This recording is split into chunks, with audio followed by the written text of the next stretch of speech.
महाराष्ट्र सरकार ने भगवान महावीर के 25वें निर्वाण महोत्सव के उपलक्ष्य में एक निबंध स्पर्धा आयोजित की गई है और उसमें जो चरित्र दिया है उसमें भगवान महावीर की शादी हो गई थी, ऐसे जैसे श्वेतांबर मत के अनुसार पूरा सिलेबस दिया है। तो ये पूरे महाराष्ट्र में ये योजना चल रही है कि वो निबंध स्पर्धा में ज्यादा से ज्यादा लोग भाग ले, तो ये कितना उचित है स्पर्धे में भाग ले? पहली बात तो आप ये प्रश्न वहां उठा रहे हो जहां हम कुछ नहीं कर सकते। ये प्रश्न वहां उठाओ ना जहां से वो बोर्ड निकला है। आप दिगंबरों में सबसे बड़ी चीज है कि पिटेंगे बाजार में और हल्ला करेंगे मंदिर में।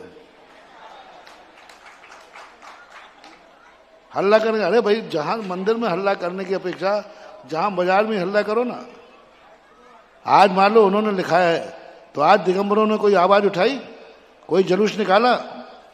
आज यदि यही शब्द किसी पैगंबर के संबंध में होते, यही शब्द किसी अन्य ईसा मसीह के संबंध में होते, यही शब्द किसी बौद्ध के संबंध में होते, तो आज विश्व में जुलूस निकल गया होता कि हमारे भगवान को गलत रूप में प्रस्तुत क्यों किया, क्या दिगंबरों का खून खोला, कि हमारे बाल ब्रह्मचारी महावीर का विवाह क्यों किया। लिखो उसमें श्वेतांबर के अनुसार हुआ, जैन के नाम से क्यों लिखा? आपने दावा ही नहीं किया कभी। दिगंबर ऑलवेज दिगंबर। दिगंबरों ने दावा किया कि नहीं हमारे महावीर स्वामी बाल ब्रह्मचारी थे। आप वहां जैन शब्द के जैन धर्म का इतिहास में आप नहीं लिख सकते कि महावीर की शादी हुई है, क्योंकि जैन दिगंबर भी हैं। फिर उन्हें दो पार्ट लिखना पड़ेगा, श्वेतांबर जैन के अनुसार महावीर स्वामी और दिगंबर जैन के अनुसार महावीर स्वामी। आप बात पढ़ के रह जाते। उसके ऊपर एक्शन लीजिए, नियम से वहां बोर्ड में संशोधन होगा और उसमें लिखा जाएगा श्वेतांबरों के अनुसार शादी हुई है और दिगंबरों के अनुसार नहीं हुई है। तो इतिहास सुरक्षित हो गया कि नहीं? हम कहां कह रहे कि श्वेतांबर गलत है? हम कहां कह रहे कि श्वेतांबरों को नहीं लिखना चाहिए?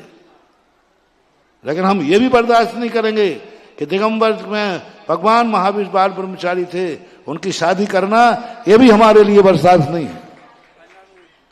इसके लिए हंगामा कड़ा करना चाहिए, सारे भारत के जैनियों को जुलूस निकालना चाहिए, दिगंबर जैनियों को निकालना चाहिए। इसमें आप दिगंबर, क्योंकि इतिहास आपको सरकार को मालूम है कि महावीर की शादी हुई थी कि नहीं। आपने एक साहित्य में पढ़ा है हुई है और एक साहित्य और पढ़ी है इसमें नहीं हुई है। तो या तो आप दोनों मत लिखिए और या लिखिए तो दोनों मत लिखिए। महाराष्ट्र में हुआ है तो समाज को जागृत कीजिए, ज्ञापन दीजिए, कोर्ट में जाइए,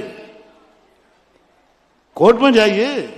एक बार ऐसा हुआ था, 99 की बात है, जैन धर्म के किसी भी सिलेबस में कोई मिथक कथा लिख दी थी। मिथक कथा होती काल्पनिक कथा। मैंने उसका जागरण किया था। हाँ, 23 तीर्थंकरों को मिथक कहा था महावीर स्वामी के अलावा। उस पर बाकायदा कोर्ट केस हुआ, पाएगा तो हंगामा हुआ और उन्होंने सॉरी कह करके क्षमा मांगी और वो शब्द कोश में से हटा दिया। हम मांगे नहीं करते। दिगंबर जैन मात मंदिर में लड़ेगा, घर में लड़ेगा, गुरुओं के बात करेगा, महाराज जी ऐसा होना चाहिए, महाराज जी ऐसा होना चाहिए।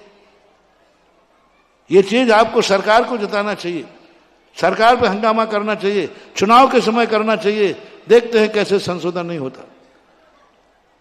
और महाराष्ट्र वाले मात 2-4 जरूर पूरे महाराष्ट्र में निकाल दें, 1 महीने के अंदर उसमें संशोधन होके आएगा। सरकार खुद कहेगी, कोर्ट खुद कहेगा कि किसी भी संप्रदाय की भावना को ठेस नहीं पहुंचा सकते। लेकिन हमें खुद कहना पड़ेगा, हमें हंगामा खड़ा करना पड़ेगा, हमें अपनी आवाज लगाना पड़ेगी। आप लोग जाइए, सरकार को ज्ञापन दीजिए, नहीं माने तो कोर्ट केस कीजिए, कोर्ट से निर्णय कराइए। शिक्षा मंत्री को दो, नहीं तो ऐसे कोर्स का बहिष्कार करो। आप जैन नहीं लिख सकते, जैन हम दो हैं, बराबर के भाई हैं। तो या तो दोनों की भावनाएं पूरी रखो या किसी की भावना पूरी मत करो, या विशेषण लगाया जाए। श्वेतांबर मत के अनुसार उनकी शादी हुई है, दिगंबर के अनुसार नहीं हुई है, कोई आपत्ति नहीं मुझे। तो ये करें। मंदिरों में अकेला चिल्लाना, गुरुओं की सभाओं में बोलने का से काम नहीं चलेगा। महानुभाव, सड़क पे उतरो। पिछी कमंडल मंदिर की शोभा देता है, ऋषभ देव ने हमें पिछी दी है, तुम्हें तलवार दी थी। हमारी पीछी तो आज हम अब आज भी लिए हैं, तुम्हारी तलवार कहां गई रे बनियो? हमें पीछी दी थी तो हमारी पीछी तो आज भी है देखो है ना। आज भी ऋषभ देव की पीछी हमारे पास है। तुम्हारे पास जो तलवार दी थी वो कहां गई क्षत्रियो? कहां गई? ऋषभ देव ने दी थी और किसी ऐरा खैरा ने नहीं दी। किसने दी थी? ऋषभ देव ने 80 में सबसे पहला उपदेश दिया था। और सारे जितने जैनी आज हैं ये सब ठाकुर हैं, सब क्षत्रिय हैं, लेकिन क्या करें दुर्भाग्य से सारे क्षत्रिय बनिया बन गए। सब आपके पूर्वज जितने जैन जातियां हैं सबकी जैन जातियां राजाओं से निकली हैं। सारे जितने जैनी हैं, चाहे दक्षिण में हो, चाहे महाराष्ट्र में हो, चाहे सब राजाओं की संतानें हैं, क्षत्रिय की संतानें हैं। धीरे धीरे वो व्यापार में आ गए तो बनिया हो गए। और जैन जाति की तलवार थी, श्रावकों ने ऋषभ देव की तलवार छोड़ दी। आज हम लोग मुनि महाराज आज भी पीछे थमाए हुए हैं। हमारा शस्त्र हमारे पास है, तुम्हारा शस्त्र तुम संभालो। और तुम्हारी सरकार है, हमारी सरकार नहीं। हमारी सरकार ने ऐसा नहीं लिखा, तुम्हारी सरकार ने लिखा है। तुम्हारी सरकार को जिस ढंग से मिले आप करिए और आइए, सड़कों के ऊपर आइए, थोड़ा सा हंगामा कीजिए और इसके लिए सुधार कीजिए। ये ठीक नहीं।